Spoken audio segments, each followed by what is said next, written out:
நம்ம ஸ்டேட்ல சாராயத்தினால நிறைய குடும்பங்கள் அழிஞ்சுகிட்டு இருக்கு. இந்த சாராயம் இருக்கவே கூடாதுன்னு பெண்களும் பெரியவங்களும் விரும்புறாங்க. நான் கூட அதான் பெட்டர்னு நினைக்கிறேன். இத பத்தி கேபினெட் முடிவை தெரிஞ்சுக்கதான் இந்த மீட்டிங் ஏற்பாடு செஞ்சேன். இந்த சாராய கான்ட்ராக்ட் வச்சு நம்ம கவர்மெண்ட்டுக்கு 800 கோடி ரூபாய்க்கு மேல வருமானம் வரும். இப்ப இதை எடுத்துட்டா நம்ம கவர்மெண்ட் கஜானா காலி. சம்பளம் எங்க இருந்து கொடுக்கறது? 1ஆம் தேதி அன்னைக்கு கவர்மெண்ட் கவுந்து போயிடும். கவர்மெண்ட் கஜானா நிறையணுங்கிறதுக்காக மக்களுக்கு விஷத்தை கொடுக்கணுமா? மேடம், இதை ஒழிக்கணும்னு சொல்றவங்கள 199 பேர் குடிக்கிறவங்க தான். அந்த 100வது ஆள் கூட இப்ப குடிக்க விரும்புறான். சிகரெட் பாக்கெட் மேல புகைப்பிடித்தல் உடல் நலத்துக்கு கெடுதல் அப்படின்னு பிரிண்ட் பண்ணி வைக்கல. அதாட்டா நாம சாராய பாக்கெட் மேல இது விஷம், குடிச்சா போயிடுவீங்க, ஜாக்கிரதை சிஎம் அப்படின்னு பிரிண்ட் பண்ணிட்டா போகுது. நம்ம தப்பு இருக்காது, குடிக்கிறவங்களுக்கு தொல்லை இருக்காது. என்னங்க நீங்க இப்படி பேசுறீங்க? இத பத்தி நான் ஒரு முடிவுக்கு வந்திருக்கேன். முடிவு நீங்க எடுத்ததுக்கு அப்புறம் மறுத்து பேசுறதுக்கு என்ன இருக்குது மேடம்? இப்ப நாங்க ஒரு பாலிசி வச்சிருக்கோம். அது என்னன்னு கொஞ்சம் டீடைலா எடுத்து விடு. மேடம், நான் இப்ப சாராயத்தை எடுக்க போறதால வர நஷ்டத்தை எப்படி ஈடு செய்யறதுன்னு ஒரு சில ப்ரொபோசல்ஸ் யோசிச்சிருக்கேன். அதுல ஒண்ணு, மெடிக்கல் காலேஜ் பிரைவேட் பார்ட்டிக்கு கொடுக்கறது. நம்ம ஸ்டேட்ல இருந்து நிறைய புத்திசாலி மாணவர்கள் அடுத்த ஸ்டேட்டுக்கு போய் டொனேஷன் கட்டி படிச்சுக்கிட்டு இருக்காங்க. அது நடக்காம நம்ம ஸ்டேட்ல உள்ள மெடிக்கல் காலேஜுங்களை நம்ம ஆளுங்கள்ட்ட ஒப்படைச்சா பிரைவேட் பார்ட்டி கிட்ட தந்தா இம்ப்ரூவ் பண்ணுவாங்க. மெடிக்கல் காலேஜுங்களை ஏதோ விடிவெட்டி பசங்களுக்கு கொடுக்க சொல்லல, அதுக்கு தகுதியானவங்களை பொறுக்கி கொண்டார. அவ்வளவு சாமர்த்தியமும் திறமையா இருக்கிறவங்களை அழைச்சிட்டு வாங்க, யோசிக்கிறேன். இந்த சாராய விஷயம் ஒரு முடிவுக்கு வரதுக்குள்ள மெடிக்கல் காலேஜ் விஷயத்தை பெருசாகிட்டாரு இந்த ஹோம் மினிஸ்டர். ஹோம் மினிஸ்டர் தலைகீழ இருந்தாலும் சிஎம் அதுக்கு ஒத்துக்கவே மாட்டாங்க. She is a perfect lady. ஆமா, எப்போ மத்தவங்கள பத்தி யோசிக்கிறீங்களே தவிர உங்களை பத்தி யோசிக்க மாட்டீங்களா? ஒரு சிலர் யோசிக்கிறதுக்காக பிறக்கறாங்க, ஒரு சிலர் அனுபவிக்கிறதுக்காக பிறக்கறாங்க. உங்க 2 பேருக்கும் யோசிச்சுக்கிட்டே அனுபவிக்கிற ஒரு பிளான் நான் சொல்றேன். எங்க அண்ணன் மரியாதையா பேசுறவங்களோட ஃப்ரெண்ட்ஷிப் வச்சுக்க மாட்டாரு. ஆனா நீங்க அவருக்கு மரியாதையா கொடுக்காம சண்டை போட்டீங்க. அதனாலதான் அவர் உங்களுக்கு ஃப்ரெண்ட் ஆனாரு.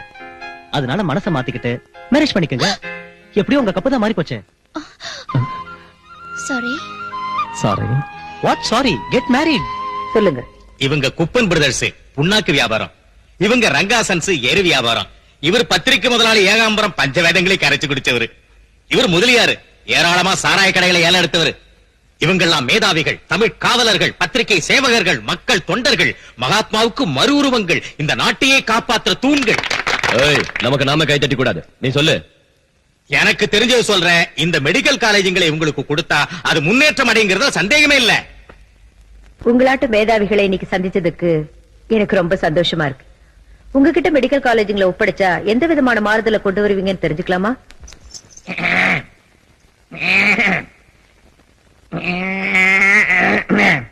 நமஸ்காரம்மா. நானு உர மேல உர வச்ச மாதிரி படிப்படியா முன்னுக்கு வந்தவன். இந்த வைத்திய கல்வி கிணறு மாதிரி, இந்த ஸ்டூடெண்ட் பசங்க அதுக்கு உர மாதிரி. அதுல உள்ள ஊத்துதான் அவங்க அறிவு. அதுல தண்ணிய பண்ற வாளிதான் மெடிக்கல் காலேஜுங்க, வாளிக்கு கட்ட கயிறு தான் பீஸுங்க. நான் 1000 கணத்துல தூர் வாரணம் வாங்குறதால அந்த வாளியை என்கிட்ட தர்றதுதான் நியாயம்ங்க. இந்த மெடிக்கல் காலேஜ் மொத்தத்தையும் என்கிட்ட தந்தீங்கன்னு வச்சுங்க, யாருக்கு நான் கொடுக்கணுமோ நான் பாத்துக்கிறேன், இல்லாட்டி போனா நானே அமைக்கிறேன். வாலி மேல சத்து வார்த்தை மாற மாட்டேன். குத்துறேன். என்னன்னா நான் சொல்றேன் கேளு. அந்த காலேஜுகளை நம்ம கையில தந்துடு. நம்ம கையில தந்துடுவேன்னு காலேஜ் பசங்க கிட்ட பணம் வசூல் பண்ணிக்கிற கார்பரேஷன் ஃபீஸ். இல்ல கேபிடேஷன் ஃபீஸ். அதான் வசூல் செஞ்சுக்கிறேன். நீ ஒண்ணு கையெழுத்து போட்டா மத்த வேலைகளை போய் நான் கவனிப்போம். கல்வி நிறுவனத்தை படிச்ச அறிவாளிங்க கிட்டயும் கல்வி முறையை பத்தி தெரிஞ்சவங்க கிட்டயும் ஒப்படைக்கிறதா முறை. சாராய காய்ச்சறவங்க கிட்டயும் புரோக்கர்ஸ் கிட்டயும் இந்த மாதிரி பொறுக்கிங் கிட்டயும் ஒப்படைக்கிறத விட நாட்டுல கல்வியை ரத்து செய்யறதே நல்லது. இவங்க தயார் செய்யறது மாணவர்கள் இல்ல, ரவுடிங்களை, கொள்ளை அடிக்கிறவங்களை, இந்த நாட்டையை விக்கிறவங்கள தான் தயார் செய்வாங்க. ஒரு ரவுடி ரவுடித்தனத்தை பத்தி ஒரு சிஎம் முன்னால இந்த அளவுக்கு பேசுறான்னா இந்த நாடு இவனுக்கு எவ்வளவு கேவலமா போச்சு. அப்படி ஆவறதுக்கு யாரு ஆதரவு கொடுக்கறாங்கன்னு எனக்கு நல்லா புரியுது. இவங்கள சாதாரணமா இட போட்டுறாதீங்க மேடம். இவங்க கையில 6 ஜில்லா இருக்கு. 6 கோடி மக்களுடைய ஆதரவும் அபிமானமும் எனக்கு இருக்கு. நான் யாருக்கும் பயப்பட மாட்டேன், தவறு செஞ்சா விட மாட்டேன். வீட்டுல இருந்து நான் புறப்படுறப்ப நினைச்சேன் அவன் இத்தா சொல்லுவான். நாம குட்டி காரணம் போட்டாலும் மெடிக்கல் காலேஜ் பிரைவேட் ஆளுக்கு கொடுக்க மாட்டா, கொடுத்தாலும் நமக்கு கொடுக்க மாட்டான். எது எப்படி இருந்தாலும் அவன் தில்லுள்ள பொம்பளை, யாருக்கும் பயப்பட மாட்டான். அப்படின்னா இப்போ போய் அவன் காலை பிடிக்க சொல்றீங்களா? என்ன சொல்றீங்க முதலியார்? எதிரியோட பலத்தை ஒத்துக்கினாதான் அவனை நம்மால ஜெயிக்க முடியும். அதை முதல்ல புரிஞ்சுக்கோங்க. பொம்பளை பவர் அவன் நெத்தியில வச்சுக்கிற குங்குமத்துல தான் கீது. அதை நாம ஐஸ்டான்னு வச்சுக்க அவ தில்லு பூடும். நாளைக்கு ஆகஸ்ட் 15 வாத்தியார் பசங்களை கூட்டின்னு வருவான். அப்ப ரோட்ல வச்சு அவனை கீச்சிடுவோம். யோ போலீஸ், உங்க ஆளுங்க யாரும் நாளைக்கு அந்த பக்கம் வரக்கூடாது. வீட்டுக்குள்ளே இருந்துடுங்க. நாளைக்கு அவன் சாவான். நாளைக்கு அவன் தான் விதவ முகரையை யாருக்கும் காட்ட முடியாம சிஎம் போஸ்டர் ரிசைன் பண்ணிடுவான். அப்ப உன்ன சிஎம் ஆக்குறேன். அதுக்கப்புறம் இந்த ஸ்டேட்டே என் கையில தான். இது எப்படி இது?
Idiot.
கொடியவர் பலரால் நாடு அழியுது, கொள்ளை கூட்டங்கள் கூடுது. இங்கே ஜனங்களை கொண்டே வெற்றி கொடியேற்ற கட்சிகள் ஓடுது.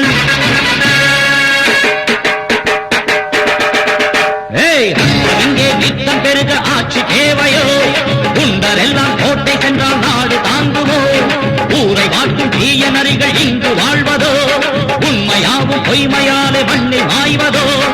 ஏழை மக்கள் படும் துயரம் என்று விடியும் புது உதயம், புரட்சி கனலை உலகில் கூட எழுத பாரதம். ரத்தம் இங்கே நித்தம் பெருக ஆட்சி தேவையோ? குண்டரெல்லாம் கோட்டை சென்றால் நாடு தாங்குமோ?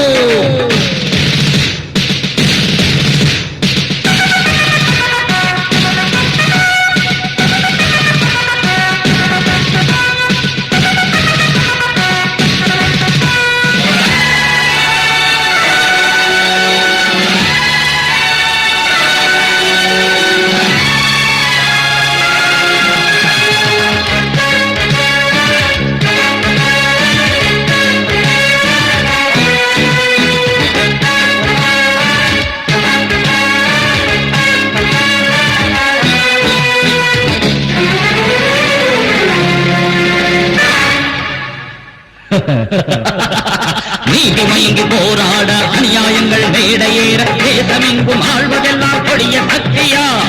அல்லாஹ் பேரை தினம் பாடி ராமன் பேரில் பலர் கூடி கலவரங்கள் செய்வது கடவுள் பக்தியா? உலகம் யாவும் அஞ்சி வாட மதவாதிகள் ஒன்று கூட பலிபீடம் ஆகாதா நமது பூமியே? புயலை போல மக்கள் தூக்கி பொங்கி பாய்ந்து எழுந்தாலே கொல்லாத மனிதருக்கு தூக்கு தண்டனை. மக்கள் அங்கம் செய்ய வேண்டும் வீர கர்ஜனை. ரத்தம் இங்கே நித்தம் பெருக ஆட்சி தேவையோ? குண்டரெல்லாம் கோட்டை சென்றால் நாடு தாங்குமோ? ஏழை மக்கள் கடும் துயரம் என்று விடியும் புது உதயம். புரட்சி கனலை உலகில் தூண்ட எழுக பாரதம்.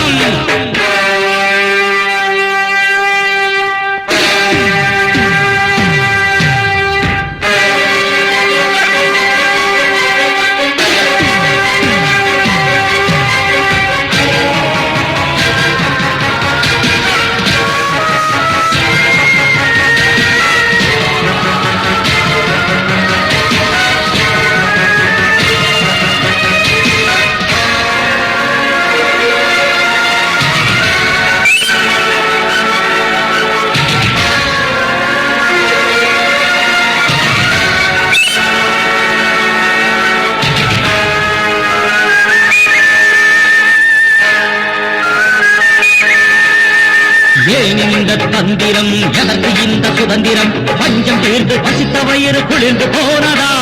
நமது நாட்டின் தலைநகரம் சுயநலத்தின் பெரும் சிகரம் ராஜாமை காத்திட கருணை செய்யுமா? லஞ்ச ஊழல் நித்தம் பெருக இங்கே எங்கள் நெஞ்சி உருக குறைந்து கொடுக்கும் வர்க்கங்கள் மனது மாறுமா? புரட்சிக்கார தோழனே பொறுமை உனக்கு இன்னும் எதற்கு? மக்கள் நெஞ்ச பூகம்பம் வெடிக்க செய்குவோம். ஓட ஓட தீயோரை நாம் துரத்துவோம். ஊரை மாற்றும் தீய நரிகள் இங்கு வாழ்வதோ?